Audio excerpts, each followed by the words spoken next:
Hello, dear friends. Welcome to Alatara TV India. Today we continue our discussion about creative society, and we are glad to find out a vision of our special guest today, Dr. Anu Mehta, chair lady and a member of the board of directors for Mehta Health International, doctor of philosophy, a facilitator and trainer, hypnotherapy, an author, and an international speaker. And our next guest is Dr. Lata Surendra, performer, teacher, choreographer, curator, vice president in the executive committee of the UNESCO Dance Council for the period 2014 to 2017. Welcome, Dr. Lata, and welcome, Dr. Anu, for today's interview. And with me, hosting the show will be Olga from Ukraine. Hello, dear friends. Thank you, Shobhaa. But before we will start, I would like to remind all our viewers that Creative Society project is a unique global project of our mankind. The goal of the project is to build a society worthy of human, to live in such a society where all people can say, wow. More information about this project you can find on alatranights.com. Dear ladies, welcome to Alatra TV. And firstly, I would like it would be interesting to hear from your vision. You since both working and have interesting professional and have a great life experience. And my question is for you both. What is your motto in life? What drives you in professional life and beyond that? Dr. Lata. I think being an artist, art has always sought to be didactic. It has always awakened us to the poet within us. And art teaches you to be porous, and that quality which is vital to connect and use art as a bridging metaphor, linking worlds. And that is what I found very common in the purposive intention of the creative society, because the Schumann's resonance that we talk about, the pulse of the universe, akin to the pulse of the artist, that weaves a harmony through various themes, be it as a reflection of the contemporary issues, be it as a mirroring of the saga of humanity. Art has always urged me to grow with it, to contribute to life, being inspired from it, and also to awaken to myself as an individual that is not living alone, you see, because in our connect with the world around, we grow. And it is about one world and one dance. So my motto has always been that one seed alone can never make a forest, because there are many, many trees that come into connect with each other and create the orchestration that we call seasons. And that is what is vital to life.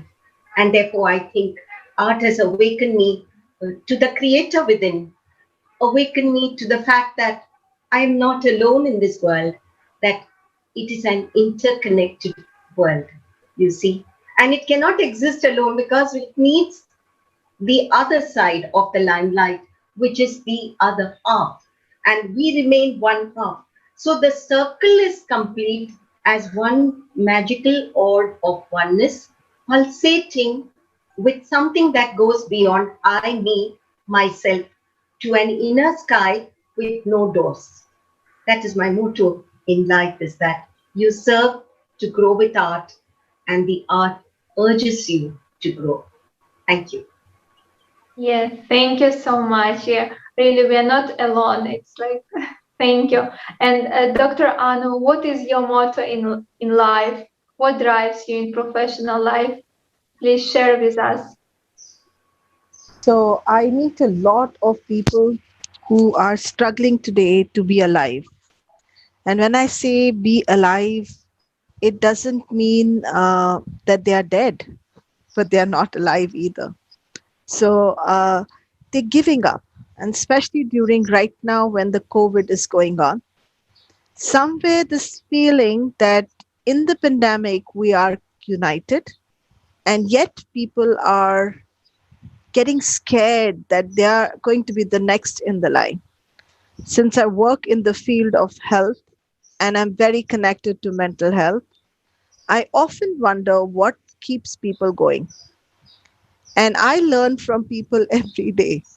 One of the biggest things that I have learned is that you're allowed to get tired, but you're not allowed to give up. So if you're really getting tired, anxious, fearful, stop, rest, relax.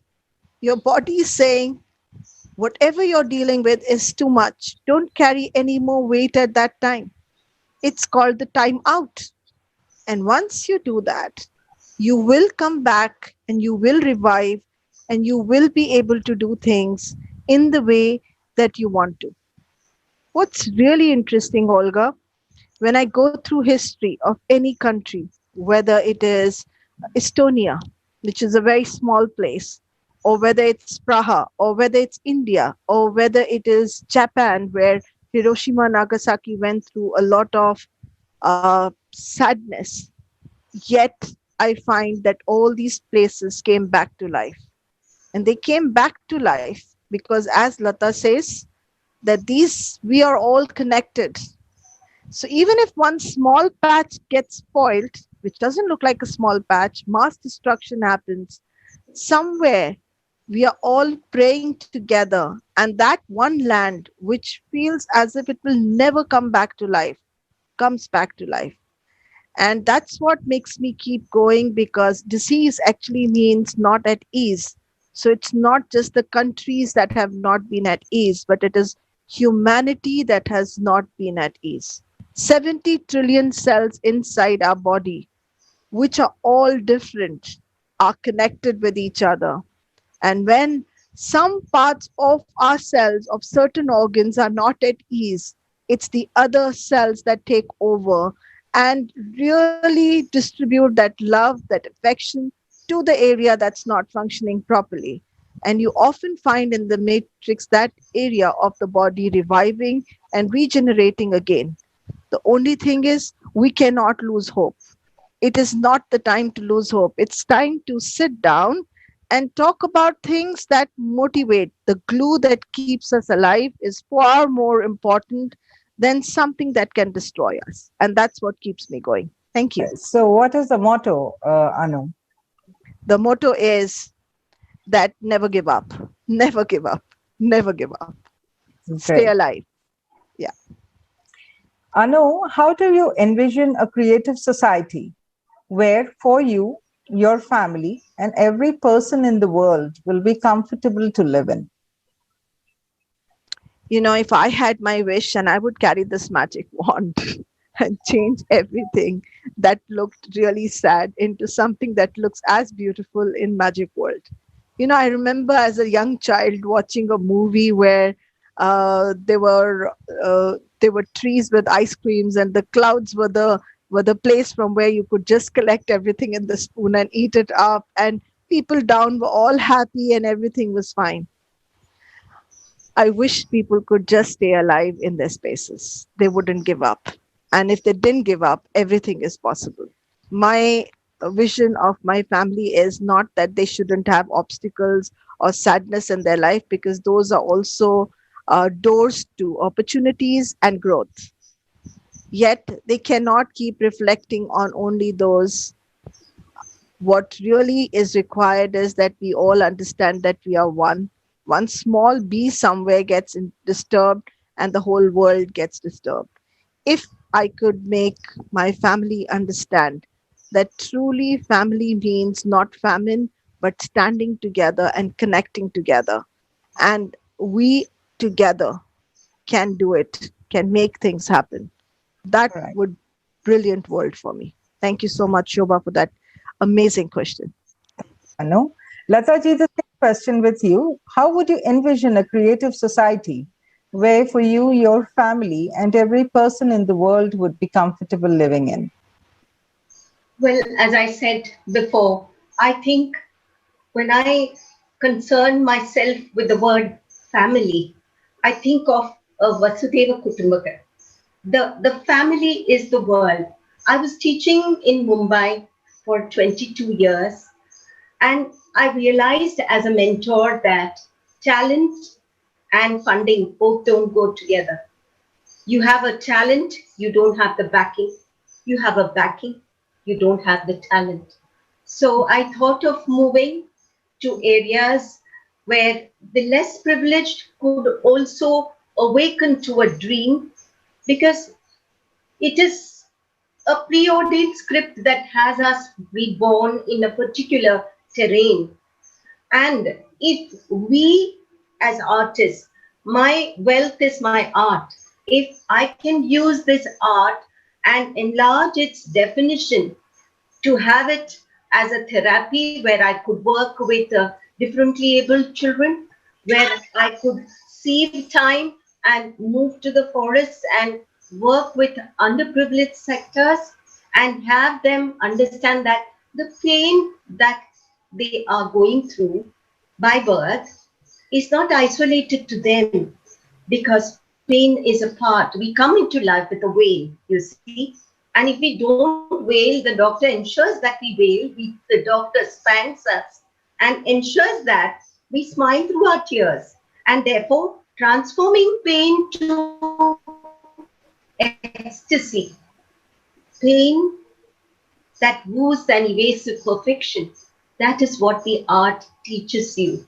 A mother will be shielding her child from pain, but a mentor of classical dance forms teaches the child to accept pain and transform it to art. And if you can woo the physical pain and transcend it, you can transcend anything in life. And therefore, working with these children, I understand how much I need to improve as a teacher. Every child is a mold that teaches me that I need to change my methods. I need to work with new tactics. I need to understand them. I need to know their inner. And that means becoming sensitive.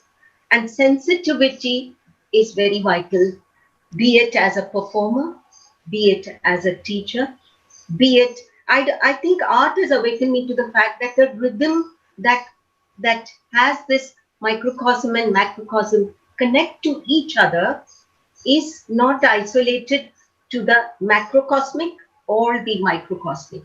We are all connected to a common rhythm, and the heart is not a mere muscle. If it can feel for another, if it can feel the pulse of the humanity, because when we reach out with the performance, we are existence. We are the tree. We are the Lataji, but what kind of a society? In what I is want the a society exactly where everyone has equal opportunities. What I'm trying to say is that we need equal opportunities. A world that is not isolated to just me alone. I am happy. My world is safe. My family is safe. But how can I be safe when in just across there is a disturbance that's disturbing me? You see, I need to know that what is the reason for that. If I can change it, that is vital for me. My family, the day I awaken to the fact that my family does not end with the walls of my door or the walls of my home, I awaken to a wider boundary. And that is why when I curate festivals, I gather diverse themes, diverse artists, diverse hearts, because an aesthetic rebellion is vital in a consumeristic society. You see? All right. Thank So you so much. that is important. Thank you so much, Lataji. Over to you, Olga.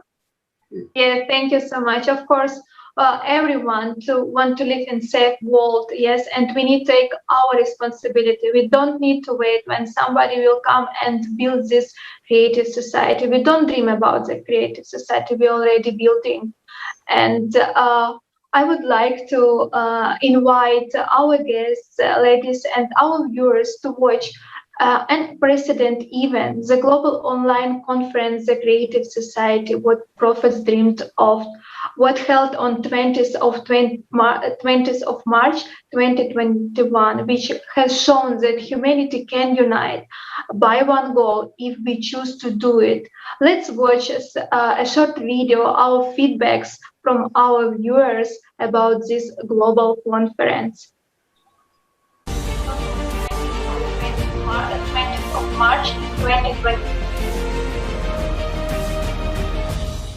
Amazing, Don. I'm so overwhelmed. I'm so grateful to be part of this Creative Society program. Thank you, guys. Let's keep doing this until we unite mankind. It was a humbling and exciting and inspiring experience to all of us. We want this world to be a better place. We want to leave this world better than when we found it. I'm honored and I'm flattered just getting to know the idea of this conference and just watching how diverse it was, and understanding that how God is love and how we can love each other equally. In total, I have heard, I've listened, and I've understood from the people around the world the way people actually pour their heart out. And it was so phenomenal to see people from different religions but talking almost the same language. I'm totally inspired and motivated by what I received from the conference on the power of love and the role each one of us plays to build it. This is a very beautiful moment I'm sharing, that all volunteers all across the globe, we want happiness, we want peaceful life, we want togetherness, we want a life where everyone should live in peace and truth, purified from false. People will be able to understand their religion truly, who watched it and accepted the truth. I think we will succeed in everything. I believe it. The importance of the Creative Society, as I understand it, is to implement all the good qualities of a person. Such freedom of spirit, such unification of people, such an example of what people who feel the need and strive for the freedom can do. Feel the need for this unification because they understand that these are such times that we simply have no other option. And besides, it is a need, the need of every heart.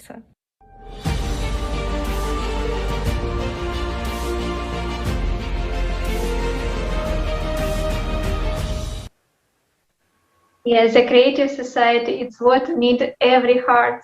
And I know, Dr. Lata, you watched already this conference. And could you please share with us what was the most memorable in the conference for you? And what did you like the most and why? As I was receiving the collective feel of a common voice, what came across was that it was just one voice, the voice of humanity.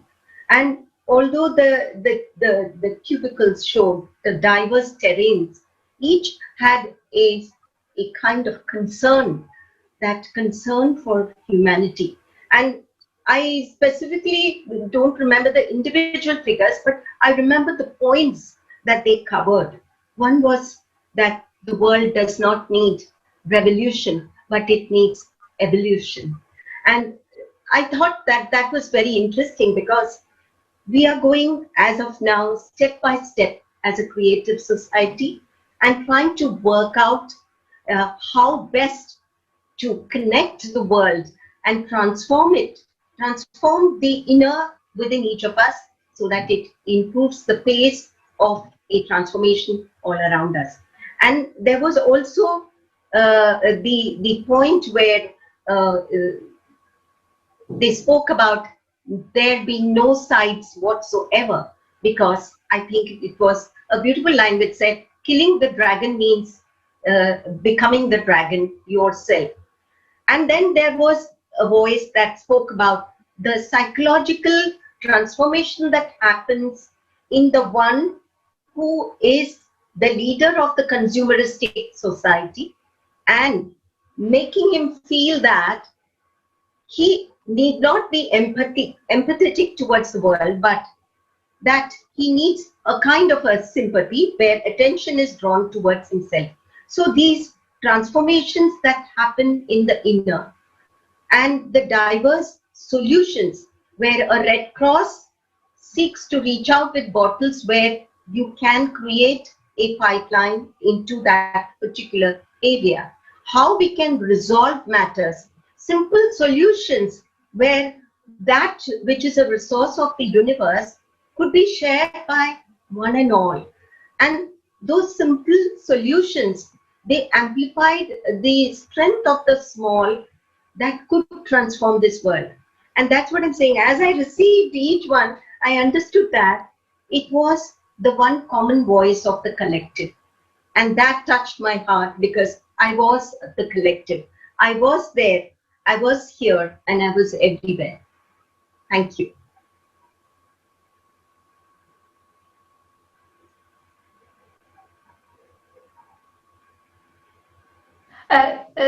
Shobhaa, we cannot hear you. Please mute your mic.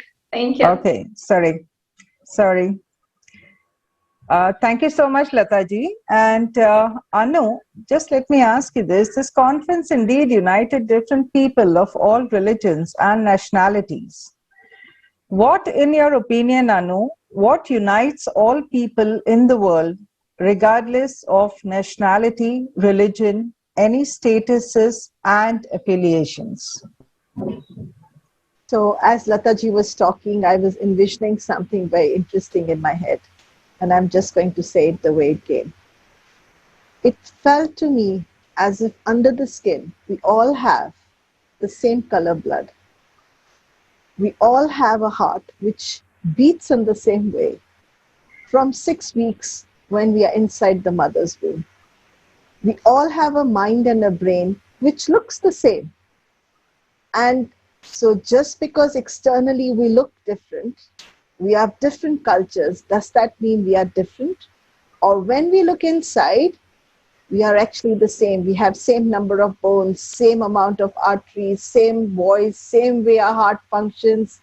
And right now, during the pandemic, we all seem to be getting the same kind of disease, whether we are big, small, status-wise, or any otherwise. So I feel we are connected and we have always been connected. But the biggest... What is uniting us all? What's uniting us all is the glue of love and connection that we need to feel between the head and the heart. The mind is constantly separating us and saying, we need to know our boundaries well. And our heart is constantly connecting us. And this 17 inches between your head and the heart is what is connecting all of us. We are always in the race of this 17 inches. And once we bridge that gap, and whenever we bridge that gap within us or any time, it's the hearts that glow. It's the hearts that match. In fact, there's a whole research done by a HeartMath Institute, which says love is something that radiates. Love is something that glows within us. Love is something that connects us. And despite all the destruction, in the evolution is the word love. And it is the highest emotion. It is the highest emotion of 528 hertz. It's an emotion and a vibration that connects us. So thank you so much.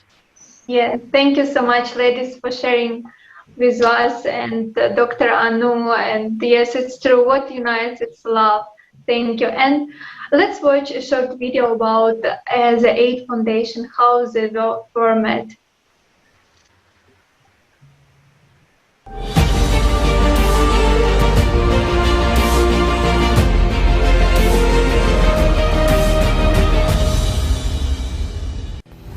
The biggest social polling in our entire history of civilization has been conducted during the last 10 years by people around the world. 180 countries Millions of people of different social statuses, denominations, nationalities talk about the society in which they want to live in. And this is a creative society. Based on the answers of the people from around the world, 8 foundations of creative society were established. A society where all people can live in happiness, peace, and prosperity. This is that very society that our prophets bequeathed to us. All prophets talked about the value of life, freedom, honesty, common human values, equality before God, mutual respect, and unification of people, about love for each other. They talked about the common truth and about the world which we can create. The prophet said, there will be a time when we're able to build a creative society. We are honored to live in the time which the prophets talked about, when everyone is chosen.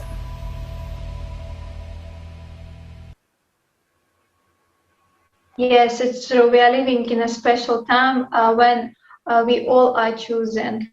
When we have such a technology which we can use for uniting the world, unite all people around the world. And many people have said that they find these 8 foundations are very close to themselves, to their culture and traditionals. And ladies, could you please share how this foundation are reflected in your culture and traditions? Dr. Lata, I know you read about 8 foundations. Yes, of course. And I think the 8 foundations are almost like the 8 commandments towards harmony, because mainly it calls for a non-dualistic world, a world with absolutely no antonyms, a world which is meant for all, and a world that teaches us to respect our differences, physical differences of caste, creed, religion, and urges us to the common collective goal. And I think that transparency that nullifies sides, that nullifies 2 factors or 2 factions, that is beautiful, because it then has us live life as a dream, because life that we are born into is meant for all. The Creator has ordained it thus, and no human being has the right to divide this world into fragments, as I think a great famous poet, Indian poet, says, Rabindranath Tagore ji, that where the world is not broken into fragments by narrow domestic walls, into that heaven, my Father, let this country await. I think this utopia that we talk about is what the creative society is echoing, because our culture has always believed in the oneness in all. And that is why we say that in every creature, in every creation is a dignity that we as human beings should respect, should consider, should empathize with.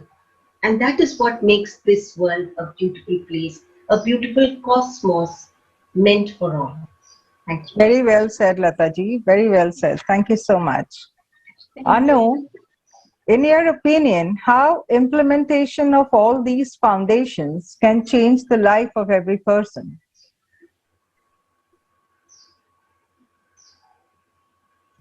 I just found these 8 pillars very idealistic and very beautiful, actually. When I was going through each one of them, what really came up was that it's a society wants people to have a choice.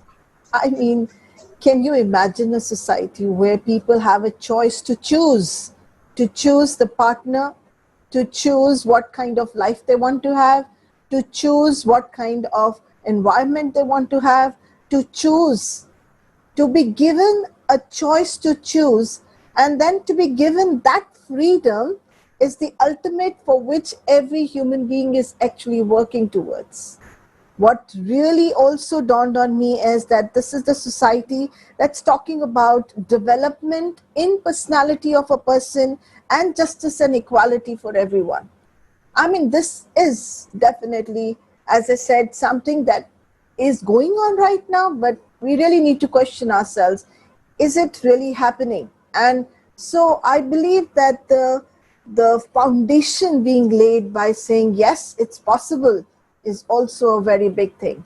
We have so far divided people by boundaries, by the skin color, by the food, by the culture. It's time for us to understand that in diversity is beauty, and that diversity does not mean that we need to separate out people into sections or bits, but it's the glue of love that helps everyone sustain and have that as an idealistic choice that they want to make. So I really felt from my heart, if such a society exists where the creative expression is given, where people are allowed to speak their truth, where people are allowed to speak from their heart, not from their head, where they're constantly thinking, am I saying the right thing? Am I going to offend someone? Am I going to tell someone something that they're not going to like? Versus, this is my truth, this is my authenticity, this is what I present, and you choose me and I choose you. And it's like the two hands of the namaste. You are here, I am here, and in between somewhere, we shall meet in the place of love. Thank you so much. Wow. Very well said, Anu. Thank you. Thank you so much. I like how you said we done to live in this world. Yes, it's really true. We done to live in world where is every day is competition, whereas every day they're dividing us this consumer format, and it's time. It's really time to change, and we don't need to wait someone. How I said before, we need to take our responsibility. Thank you so much, ladies. And again, let's watch a cartoon from the conference Creative Society United We Can. Aliens came to Earth. At first, they flew around it, saw everything, and then decided to talk to the people on Earth. They asked, "Why do you have so much garbage and garbage cans?" "Well, this is because we don't have enough money to build waste processing plants." "But why do you have so many hungry and homeless people?" "Well, this is because we don't have enough money to feed them and build houses for them." "But why are you constantly at war with each other?" "This is because we don't have enough money and we're trying to take it away from others." The aliens scratched their heads and said, "We fly around galaxies, have explored many worlds and planets, but have never met such a rare and, as it turns out, such a very necessary resource as money. Could you show us what it looks like and show where you get it in space? Then we will try to get it, bring you more of this money, and help you establish harmony on your planet." "We don't fly anywhere to get money," the Earthlings answer. "We print it ourselves." "Yourselves?" said the aliens. "Yes." After this answer, Earthlings were deleted from the list of intelligent beings.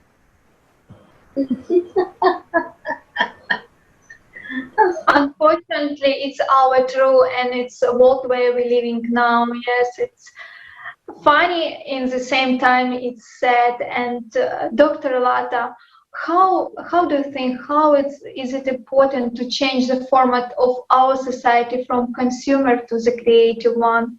How do you feel about it? I think, number one, we need to really go about creating the change, format the space around us.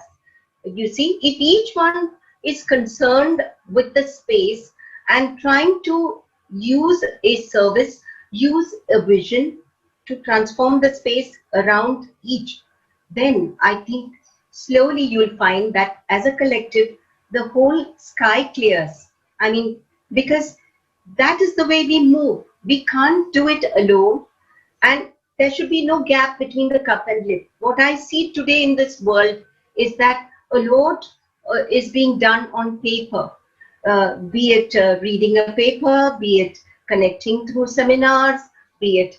But no artist I have seen, even in India, there are very many states where a festival, a very mega festival happens, but the people who are a few kilometers away have no idea about what Indian classical dance forms are, you see. And that has been my one aim, that I take dancers, I take the art as a journey into these unknown terrains, and have the people receive that which is definitely theirs. A cultural legacy has us connect to that which we are born into, and gives us an identity which is common, you see. Because I do not think that classical dance forms separate in as much as they awaken us to the unifying, one centering, deity within.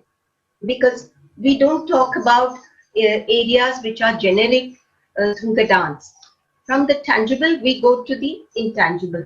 So the realms that we talk about or tread through the art has to awaken the human being who is receiving. And as a curator, it is easy, because through themes, you work out a message, a visual message through the dance touches the people better than that which is read out in a paper. Even if you reach out with a live, or as you see now, virtual dimensions that we are connected to, we are reaching out to a wider audience. Definitely you may not see them, because as human beings, we like to be seen, but we do not like to be seen watching another. So you will find very many people curious about what is happening even today, and maybe they come in as views in your the YouTubes that you are putting up. When it is online, you will see many are just watching passively, but it is just a step away. Then when they receive your work, when they receive you on virtual dimensions today, they understand that this is one aspect that I have not understood, and they become more sensitive to it, you see. So transforming and creating pathways that lead dancers to those who could connect to the dance but couldn't, giving them opportunities. I suggest to every person that they have 24 hours, but time is not the criteria. Between now and then is an eternity. So time is the excuse we give to all the things that we could do, but we never got around to doing. Rather than speak, I think we need to be action oriented. Every person stretches their service in a concern for those around, their brethren, you see. And like Jesus says, he who seeks to be served last is the one I love most, you see. So we need to reach out, we need to give. And in that giving, we receive something that is within us that goes beyond the material. I think that the clip that you showed spoke volumes, that the earthlings are deleted from the list, because intelligence is not what anything teaches us. In India, we talk about Diksha. Diksha is wisdom that does not come with a certificate that any academic university accords unto you. Diksha has the teacher or mentor awaken or shed away layers of the disciple and awakening the disciple to the true self within that gathers the whole world. You are not alone then. When you walk with existence. And I think when you dance with existence. When you sing with existence. It is not about just that chord. It's not about just that track. It's not about just that dance. You may not see the millions beyond the stage, beyond the limelight. You may not see the millions who are viewing you now. But yes, they can hear you. It is the communion that is important in this universe, not communication. Nature does not need a voice. So also art does not need a voice. It just needs the heart. And I think if we all can connect to the voice of the heart, then we have just one pulse, and that is the pulse of humanity. Thank you. Shobhaa, we cannot hear you again. Sorry. Thank you so much, Lata ji. It was beautiful hearing you out. And over to Anu. Anu, how important do you think it is to find out how people envision a creative society, whether they want to live in such a society, and how important is it to raise such a topic everywhere? Thank you, Shobha. That's such a brilliant question. When I was watching the little cartoon, it came across that we feel we don't have enough. We don't have enough of something, and so there is scarcity. Some way, I think we humans have created this scarcity in our heart, scarcity. We're so used to talking about what is not enough, and we are not talking about what is enough. And somewhere what we create becomes the very loop in which we get caught. We created money, and now we are chasing money. We created status, and now we are chasing status. We created competition, and now we are chasing it. It felt more like a race that I found my kids in when they were younger. Imagine that they are in a rat race. They're running. Everybody's running, and so are they, because that's what our society says. Run behind a goal or run towards a goal. And the one who reaches the goal first becomes success. But maybe there is another child who's going to help another child who fell down and didn't come first because of that reason. We ignore that child. We do not give that child what is really due to him. That's appreciation, love, and acknowledgement that, hey, you were the unique one who stopped yourself from reaching the goal, but for you the goal was to hold your fellow and acknowledge that that person wasn't okay. Till we don't create that, we cannot create the basis of anything. I believe that we need to have more human touch than touch with the paper. And I feel we need to get within ourselves the feeling of being enough. And we need to look at that, and then from there we are creating a creative society which is full of love. But the basis of love is connection. And money and paper is only going to disconnect us. Not feeling enough does not ever connect us. It in fact creates diseases in our body which crumbles the most stable parts of your body, that is the bones, the muscles, they all crash down because, and the blood in your body and the lymphatics. This is all, if you're having problem in these areas, it's all the source has come from competition and from all this run of not being enough. So I really feel, Shobha, that if we can hold our heart and say to ourselves every day, all is well, like the Three Idiot movie that we have with Amir Khan, all is well, yes. We tell ourselves, you know what, this too shall pass. And stop making everything about ourselves and change from me to we and connect with love. There is no way that we cannot have a creative society. Thank you. Thank you. Thank you, Anu. Over to Olga. Yeah, thank you so much. I absolutely agree what did you say. It's like, cannot wait to live in near future in the creative society where every person respects each other with love and every happy. Thank you so much, ladies. And as we are testing this series of 6 handshakes, it's mean all people know each other by 5 or less social media. And ladies, whom you would like to invite for our next conversation and to hear his or her vision of the creative society. Dr. Lata. I think I have submitted a big list of people who are already coming on in your wonderful, interviews. Yes. Yes, but I think there's been a big list and they're already coming in one by one.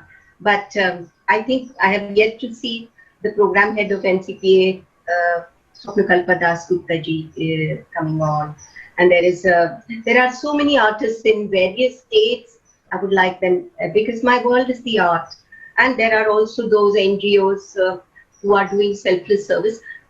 Basically, I think the unsung heroes, there are very many in a city who are concerned with people, although they are not connected with the corporate world. And therefore, my desire is that those unsung heroes who are really doing good work come to the forefront and people see them and have a connect with them, because theirs is the voice that could help create a society that is meant for all, you see. So I will definitely ensure that everybody is given a chance to speak, because it is the common pulse that is very, very important for me, which is why I'm miles away from the city, in a place where I can connect to the less privileged people around. Thank you. Thank you. Dr. Anu, whom you would like to invite for our next conversation? So my choice would be a little odd, because I feel that people who are not on the stage are the ones who really need to be brought here. We are again interviewing probably people who've made something of themselves in their lives, who have created something for themselves. But there are many, many people, like Lata said, who are unsung heroes, like little children.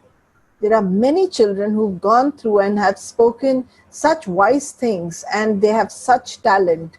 Or women who have been entrepreneurs in their field. They may not be of a high status. I know of a lady who sells milk in the place where I am, but she, despite her husband not being there in this world, didn't crumble, didn't fall down. She created a business that her children are now feeding on. And these are the places where people didn't even have enough, but they gave themselves a choice and created a vision in front of them that they are going to make it happen. And those are the unsung heroes that I would really like to see, because the world, if we are creating equality then is picking up the weakest link that is ever there somewhere and making it the strongest. And only when we make the weakest link strong can we have the society that we are envisioning. Thank you, Olga.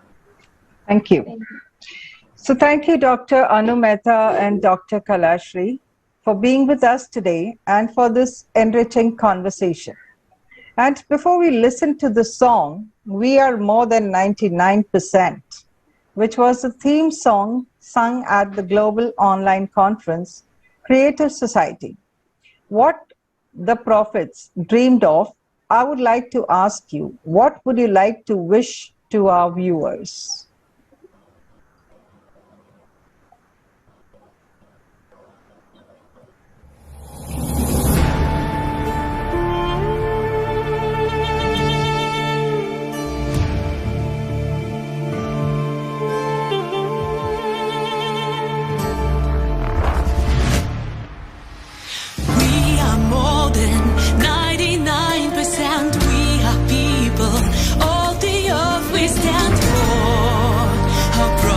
Words and truth. We are more than 99%, all united in one God, in one love. Our prophet's dreams come true. We are the 99%, but we are often being fooled. But those who only 1%, who stole our rights and freedom.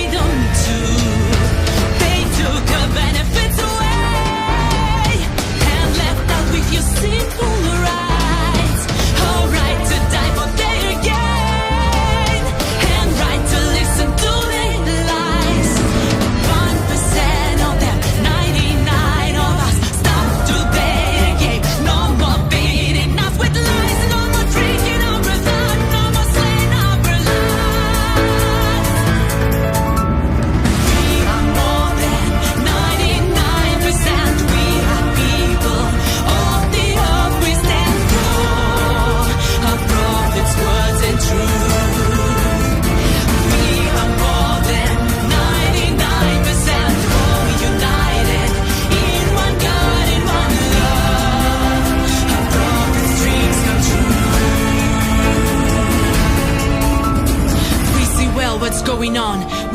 united and awake.